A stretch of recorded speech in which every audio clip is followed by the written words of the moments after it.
Hello everyone, welcome back to my channel. So in this video we will solve MCQs from chapter 4 Calculus and Iatrogenic Diseases from subject Periodontology from Dental Pulse. So there are 21 questions. We will solve all of them. So let's begin. Question 1 is the green stains frequently seen on children's teeth are caused by option A materia alba, option B enamel defects, option C dentinal defects, option D chromogenic bacteria. So the answer is option D chromogenic bacteria. Explanation है stains and the cause. Brown stain are caused due to lack of oral hygiene. Tobacco stain are caused due to tenacious dark brown or black deposit. Black stain by chromogenic bacteria. Green stain chromogenic bacteria like Aspergillus and Penicillium. Orange stain by Serratia marcescens. Chlorhexidine stain, yellowish brown discoloration of teeth due to prolonged use. Now question 2. Mineralization inhibitors of calculus formation include all of the following except option A triclosan, option B pyrophosphate, option C zinc salt, option D diphosphates. So the answer is option D diphosphate. Triclosan, pyrophosphate and zinc salts inhibit mineralization, so used as anti-tartar or anti-calculus agents. Now question 3. Calculus attaches to tooth structure by the following ways except option A by means of an organic pellicle, option B mechanical locking in surface irregularities, option C close adaptation to undersurface depression, or option D tags of calcium phosphate reacting chemically with enamel walls. So the answer is option D tags of calcium phosphate reacting chemically with enamel walls.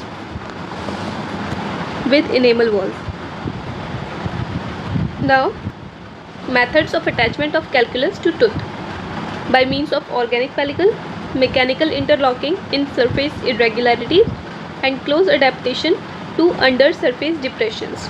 Calculus embedded deeply into the cementum appearing morphologically as cementum is called calculocementum. Okay. Now question 4. In periodontal disease, calculus is considered as. So options are contributing factor, option B primary factor, option C etiological factor, or option D governing factor. So the answer is option A contributing factor. Calculus does not directly irritate the gingiva, but it provides a fixed nidus for the continued accumulation of plaque and holds it against gingiva and thus acts as a contributing factor. Now question 5. For calculus, all are true except option A supragingival calculus is brown in color, option B hard and gritty, option C calcified from plaque, option D subgingival calculus is more difficult to remove than supragingival calculus. So the answer is option A. For calculus all are true except supragingival calculus is brown in color because it is white or whitish yellow, and subgingival calculus is dense dark brown or greenish black. Supragingival calculus having hard clay-like consistency and subgingival calculus have hard flint-like consistency. The mineral source is saliva, so called as salivary calculus. Mineral source for subgingival calculus is GCF and so called as ceruminal calculus. Hydroxyapatite octacalcium phosphate are the major crystal forms. Hydroxyapatite and magnesium vitlockite are the major crystal forms. Okay. Now question 6. Hard deposits found on tooth surface and appliances in an uncleaned mouth is called option A plaque, option B calculus, option C materia alba, or option D none.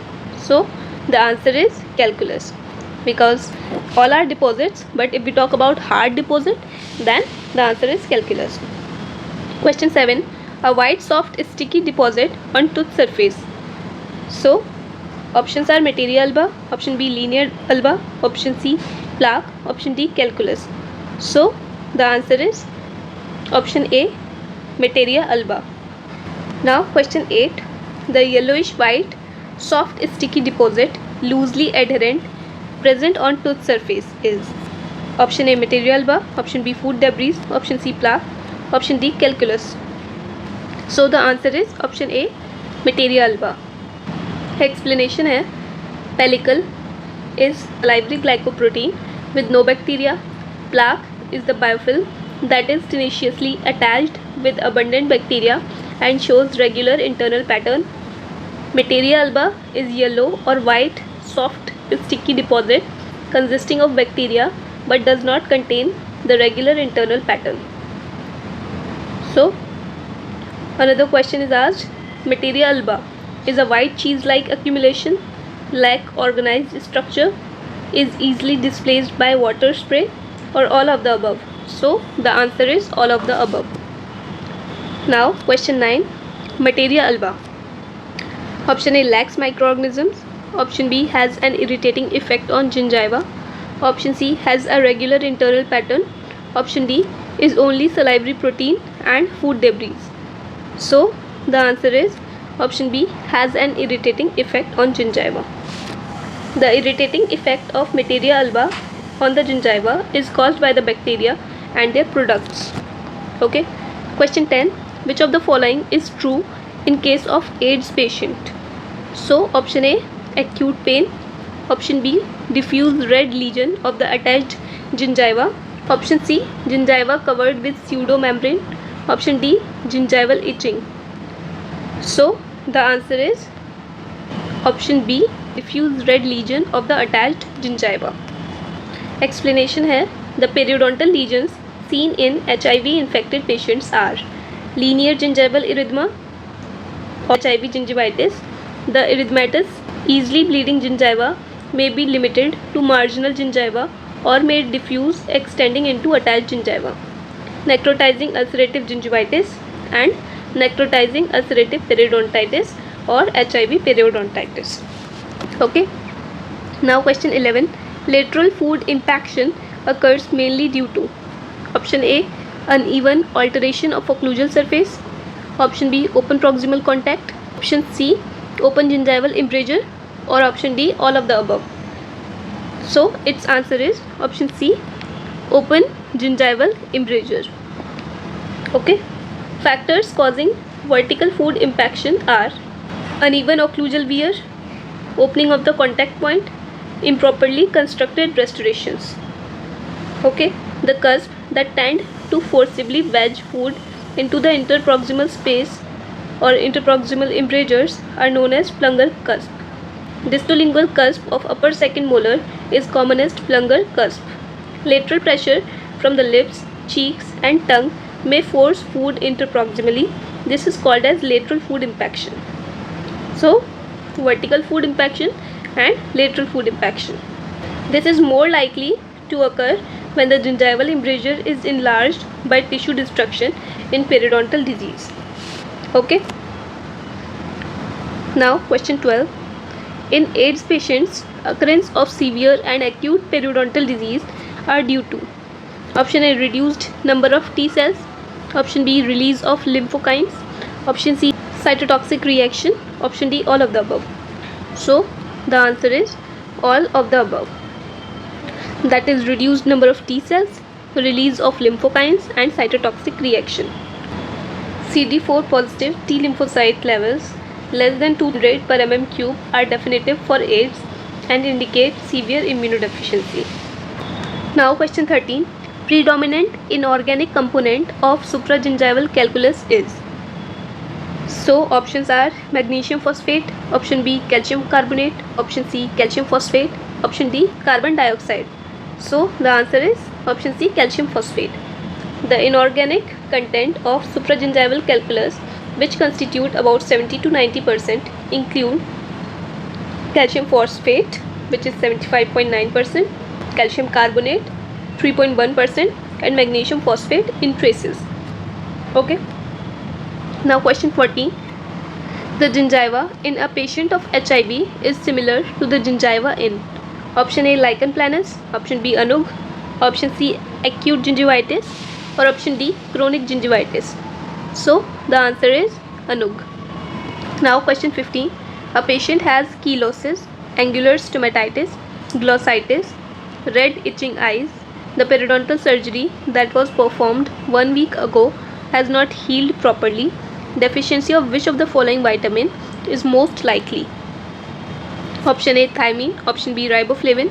Option C, tocopherol. Option D, calciferol. So the answer is option B, riboflavin. Explanation है vitamin deficiency and associated periodontal manifestation.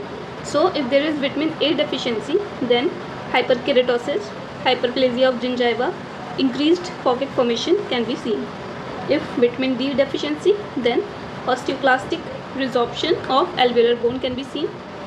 If niacin is deficient, then necrosis of gingiva. If riboflavin is deficient, then there is severe lesions of the gingiva and periodontal tissues. If folic acid is deficient, then necrosis of gingiva, periodontal ligament and alveolar bone without inflammation. If vitamin C is deficient, then hemorrhage, collagen destruction and edema of gingiva, which is also known as boggy gums, interference with bone formation and retarded healing can be seen. Okay, another question on the same topic. Excessive keratinization of the skin and mucous membrane may result from. So the answer is option C, vitamin A deficiency. Okay, now question 16. Which of the following soft tissue responses may occur as a reaction of orthodontic bands? Option A, marginal gingivitis. Option B, gingival fibrosis. Option C, ulcerative gingivitis. Option D, fulminating periodontitis. So the answer is marginal gingivitis. In response to orthodontic bands, marginal gingivitis can be seen. Now question 17. Subgingival calculus. Option A cannot occur without supragingival calculus. Option B contains less hydroxyapatite than supragingival calculus. Option C is uncommon in children. Or option D derives its minerals from same source as supragingival calculus. So the answer is option C is uncommon in children. Okay. Now question 18. Calculocementum is option A, non-calcified structure. Option B, calculus embedded deeply in cementum. Option C, non-attachment mechanism. Option D, non-similar to cementum. So the answer is calculus embedded in cementum. Now question 19. The consistency of the subgingival calculus is described to be. So the answer is option B, flint-like. Consistency of subgingival calculus is described to be flint-like. Okay. Now question 20. The proteins found in attachment plaque. Option A, albumin and globulin. Option B, amelogenin and enamelin. Option C, sialoproteins. Or option D, desmoplakin and placoglobin. So the answer is option D, desmoplakin and placoglobin. Explanation है desmosomes are adhesion complexes that link various cells to each other. They consist of two principal groups of proteins, that is desmosomal cadherins and cytoplasmic plaque associated proteins. The cytoplasmic plaque associated proteins include placoglobin, desmoplakin, placophilins, envoplakin and periplakin. Okay. Now question 21. The difference in the color between sub and supragingival calculus is related to. Option A, pH of plaque. Option B, death of leukocytes. Option C, hemolysis of erythrocytes. Or option D, all of the above. So the answer is option C, hemolysis of erythrocytes. Subgingival calculus is brown-black due to hemorrhagic elements from GCF and black pigments from anaerobic rods. Okay, so we have done all the questions of this chapter. If you like this video, please do like and subscribe to this channel. Thank you so much.